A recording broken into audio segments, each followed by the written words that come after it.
Okay, so things you like about your swing are the following. Club face is squared up behind the ball at a 90-degree angle. Club and ball are pretty much middle of your feet for an iron like that. Perfect. Feet are shoulder width. Grip. Both hands are working pretty well as a unit, and the shaft is at a good neutral lie angle.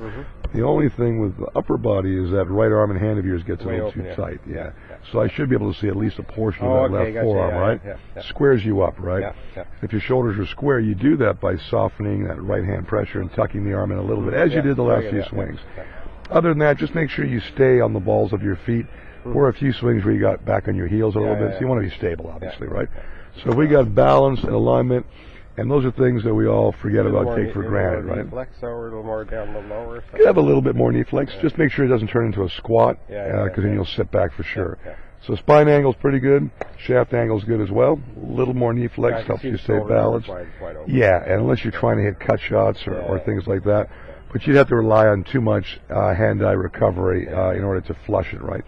The thing we mentioned, that's going to be the same for every club. Just allow for the different length of each golf shaft. I can see it here, so I'm just not seeing the left arm in there, right? Exactly. So we're going to watch your takeaway. We're going to watch the club go away from the ball.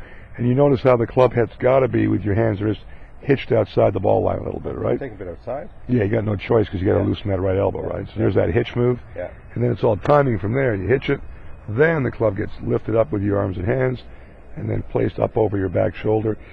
You get it in a pretty good position. Just a little cupping there, as you can see in that wrist of yours.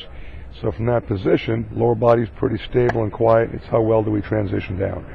So the club comes down, pretty good return angle here, and you're able to pronate and turn your hands over and release it and finish solidly. But there's a few extra moving parts to that motion. So we're going to quieten it down. Club head should come back in a more direct path in the future, as you did for me. And that's easy to do by squaring the shoulders and then pivoting on through in better balance.